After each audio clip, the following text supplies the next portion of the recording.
अस्सलाम वालेकुम गाइस। उम्मीद करता हूँ सब खैरियत से होंगे। तो गाइस 146 पीएम में लॉन्ग कोर्स में मैं आईएसएसबी में अपेयर हुआ था। तो 2 से 5 अक्टूबर में अपेयर था कराची मिलेर में। तो 2 अक्टूबर को हमने 9 बजे रिपोर्ट किया। रिपोर्ट करने के बाद फर्स्ट ऑफ ऑल उन्होंने हमसे हमारे मोबाइल वगैरह ले लिए। उसके बाद हमें रूम्स वगैरह अलॉट हुए। वहाँ पे हमारा लगेज रखने के बाद हम चले गए जौहर हाल में। वहाँ पे हमारे डॉक्यूमेंट्स वगैरह चेक हुए।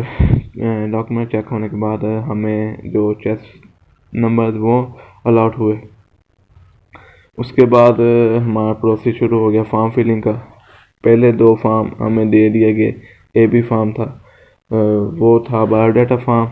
वो फिल होने के बाद हमारा तीसरा फॉर्म आ गया साइक का फॉर्म। साइक के फॉर्म में 3-4 चीज़ें होती हैं, बाकी इतना ख़ास नहीं होता। वो जो चीज़ें होती हैं उसमें एक इवेंट आ जाता है और 3-4 क्वेश्चन पूछे होते हैं जो कि रीज़न के साथ देने होते हैं। तो एक क्वेश्चन होता है कि जिसमें वो पूछते हैं कि आपको किस टाइप के दोस्त पसंद हैं। इसका आंसर आपने रीज़न के साथ देना होता है। उसके बाद पूछते हैं आपसे कि अगर आप सिलेक्ट ना हुए तो आप नेक्स्ट प्रोसीजर आपका क्या है।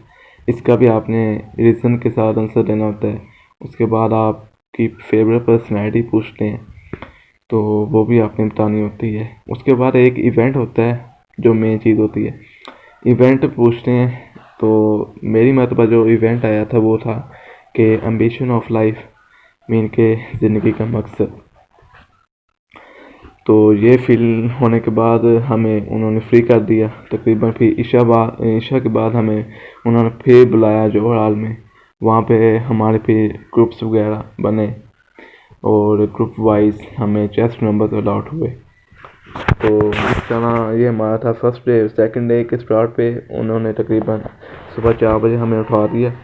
तो फ्रेश होते होते तकरीबन 5:30 हो गए। 5:30 होने के बाद हमने वहाँ पे नाश्ता वगैरह किया। तकरीबन हम 6:30 बजे GTOs वगैरह आ गए हर ग्रुप के और अपने अपने ग्रुप को रूम्स में ले गए। तो रूम में जाने के बाद फर्स्ट ऑफ ऑल हमारा GTO के साथ हमारा इंट्रोडक्शन हुआ। इंट्रोडक्शन में वो पूछता है मेन चीज़ कि आपने ये चीज़ें बतानी है। वो कुछ कहता है कि ये चीज़ें आपने इंट्रोडक्शन में नहीं बतानी। तो सबसे बड़ा ब्लंडर लड़के यही करते हैं कि वो अपना A to Z अपना इंट्रोडक्शन करवा लेते हैं। तो हमारे GTO ने हमें कहा था कि आपने अपने इंट्रोडक्शन में अपना नाम बताना है, अपने वालिद का नाम नहीं बताना। वो आपने कहाँ से तालीम हासिल की है और अब आप क्या कर रहे हैं। उसके बाद आपकी हॉबीज़ क्या हैं। उसके बाद आप कौन सी गेम खेलते हैं, भाई यही बताना था। लड़के शुरू हो गए वहाँ पे। माई नेम इज़ फ़लाँ, माई फादर नेम इज़ फ़लाँ, आई एम फ्रॉम फ़लाँ, मीन के A to Z सब देने लग गए। उसके बाद जो पहले GTO कहता है कि आप इंग्लिश में देना चाहते हैं कि उर्दू में, तो बाकी ग्रुप की मर्ज़ी के साथ ही चलना है आपने, ग्रुप से आउट नहीं होना। तो अगर ग्रुप कहते हैं कि हमने हर चीज़ इंग्लिश में करनी है तो आपको मजबूरन इंग्लिश में ही करना पड़ेगा। अगर ग्रुप वाले कहते हैं कि उर्दू में हर चीज़ हो तो आपको भी मजबूरन उर्दू में ही करना पड़ेगा, बेशक जो मर्ज़ी हो जाए। ठीक है। तो उसके बाद इंट्रोडक्शन के बाद हमारा ग्रुप डिस्कशन स्टार्ट हो गया। हमारे ग्रुप का जो डिस्कशन टॉपिक था वो था कि क्या मंशियात फैशन है या फिर आदत। इस पे तकरीबन हर कोई बोला। तो मैक्सिमम बंदा 30 से या चौथे नंबर पे बोल ले और 30 से 40 सेकंड बोल ले मैक्सिमम। तो इससे एक अच्छा इम्पैक्ट चला जाएगा। उसके बाद अगर तो मौका मिला तो बोल ले, नहीं तो खामोशी के साथ दूसरों की बातें सुने। उसके बाद ग्रुप डिस्कशन कंप्लीट होने के बाद हमारा हुआ लेक्चरेट।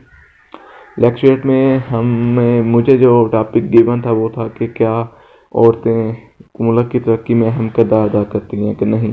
तो 2 मिनट बोलना होता है। अगर तो GTO को आपका लेक्चरेट पसंद आ गया तो वो आपको अगेन दे देगा कोई ना कोई और टॉपिक, उस पर भी आप बोलते हो।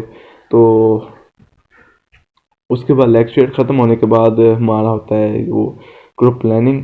ग्रुप प्लानिंग में वो समझा देता है एक मेन के जहाँ पे वो बैठा होता है ना GTO, उसके सामने एक टेबल पड़ा होता है, वहाँ पे एक कपड़ा डाला होता है। तो फिर वो कपड़ा उठाता है तो नीचे ना वो बना होता है, एक प्लानिंग सी बनी होती है, ग्रुप प्लानिंग। तो वो पहले हमें डीपली समझाता है। तो वहाँ पे आपने इस बात का एहतियात करनी है कि जीटीओ जो आपको फिगर्स बताता है, मीन के मैथमेटिक्स जो बताता है, स्पीड्स वगैरह बताता है, मीन के एक बस से वो कच्चे रास्ते पे 15 मिनट पर सेकंड की स्पीड से जा रही है और पक्की सड़क पे 30 किलोमीटर पर सेकंड की स्पीड से जा रही है। ऐसे अब ये मैथमेटिक्स की जो वैल्यूज़ होती हैं ये आपने अपने माइंड में रखनी है। बाकी ये टाइम टाइम का ख्याल रखना है जो टाइम बताता है।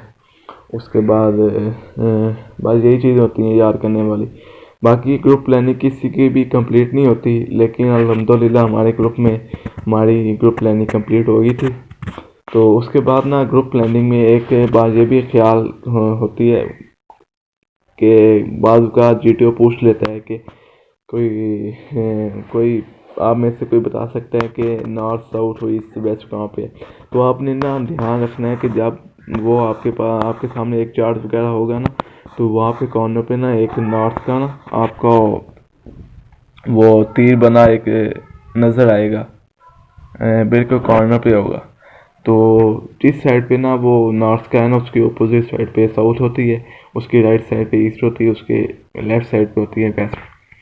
तो इसी के साथ हमारा जो जीटीओ के टास्क वगैरह थे उसमें से lecturette, group discussion, group planning complete होगी।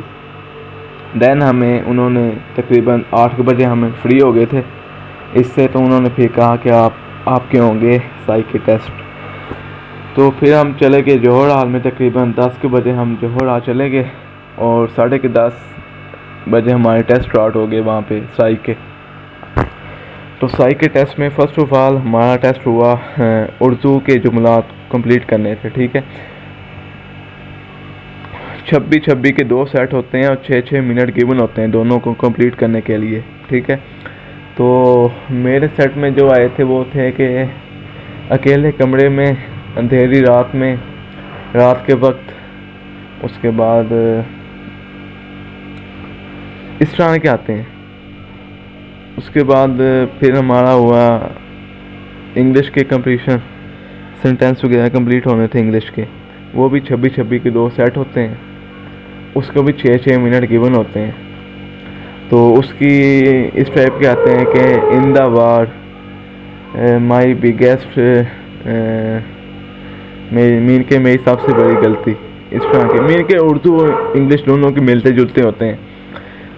उसके बाद वो कंप्लीट होने के बाद हमारा टेस्ट आ जाता है बैट का। बैट में 100 वर्ड्स होते हैं और मैक्सिमम 7 से 8 सेकंड ना इसको गिवन होते हैं टाइम कंप्लीट करने के लिए एक वर्ड।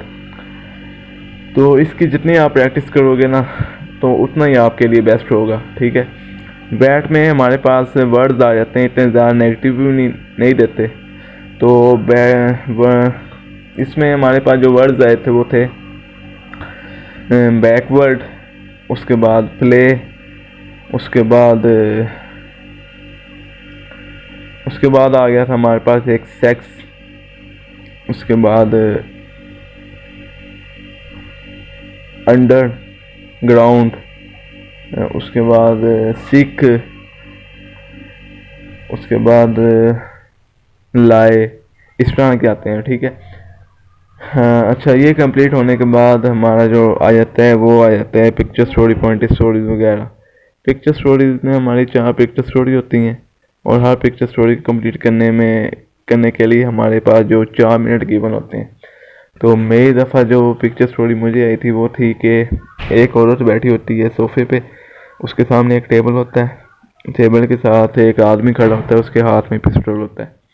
उसके बाद सेकंड जो आई थी वो थी कि एक ऐसा फील हो रहा था जैसे सर्दियों के दिन है और एक पुल बना हुआ है, तो पुल पे ना को बहुत सारे लोग एक दायरे की शक्ल में बैठे हुए हैं और दरमियान में आग जल रही है। उसके बाद एक पिक्चर स्टोरी हमें आई थी कि एक लड़की है, वो दरवाजे के पास खड़ी, ऐसे फील हो रही है जैसे वो बहुत थकी हुई हो, उसके कपड़े भी मैले कुचैले थे। उसके बाद एक हमें पिक्चर स्टोरी आई थी कि एक बूढ़ा शख्स है, उसके हाथ में चाकू है और उसके सामने 3-4 बच्चे हैं। उससे ऐसा फील हो रहा है जैसे डर रहे हो। ठीक है, ये हमारे पास 4 पिक्चर स्टोरी आई थी। उसके बाद पॉइंटर स्टोरी हमें आई थी 2। एक थी कि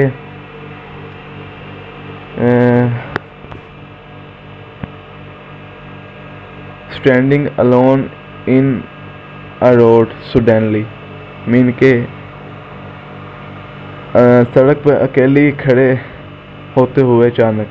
इस तरह की आई थी एक। दूसरी अब याद नहीं आ रही। उसके बाद इसी के साथ हमारे जो साइक के टेस्ट थे तकरीबन 2 बजे कंप्लीट हो गए।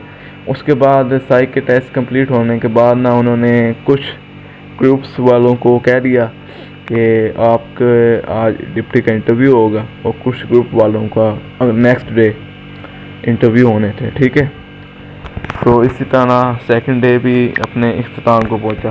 तो थर्ड डे स्टार्टिंग पे वही 4 बजे हमें उठा दिया गया, तकरीबन 5:30 हो गए फ्रेश होते हुए, और नाश्ता वगैरह किया और 7 बज गए। फिर हमें GTOs वगैरह ले गए उस टैकल करने के लिए। उसके बाद कुमार टास्क वगैरह था ग्रुप, और PGT भी था। तो फर्स्ट ऑफ ऑल हमारा PGT हुआ। PGT में पहले फुल ग्रुप होता है, फिर हाफ ग्रुप हो जाता है। ठीक है, तो PGT में यह ध्यान रखना है कि फुल कोऑपरेशन शो करनी है। किसी किस्म का ऑर्डर नहीं देना आपने, किसी किस्म का भी। मीन के अब ना, अगर आप कोऑपरेशन इससे शो होती है कि अब ग्रुप में ना आप सजेशन दे दो, जितने सजेशन आपको जहन में आते हैं ना दे दो। बेशक आपका बेकार से बेकार सजेशन भी आपके जहन में आता है ना, देना ज़रूर है आपने। ठीक है, खामोश नहीं रहना वहाँ पे। और उसके बाद इस बात का ध्यान रखना है कि किसी किस्म का ऑर्डर नहीं देना PGT में खसूसी। ठीक है, अगर तो आपने ऑर्डर दिया तो इससे आपकी सेल्फिशनेस शो होगी उनको। ठीक है, तो फिर रिज़ल्ट पे आपको पछतावा होगा अपने।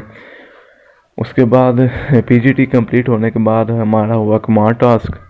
कमांड टास्क में जो होता है GTO हर एक फर्स्ट ऑफ ऑल तो कहता है कि कौन बनेगा कमांडर।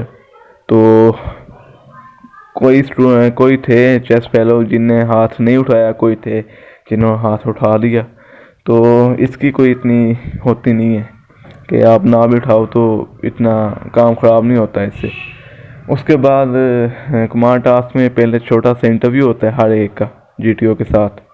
2 से 3 मिनट भी हो सकता है, आधा घंटा भी हो सकता है। ठीक है, तो मेरा जो GTO के साथ 3 मिनट का इंटरव्यू हुआ था मैक्सिमम। उसमें मैं इंट्रोडक्शन पूछने के बाद फेवरेट पर्सनैलिटी वगैरह पूछी।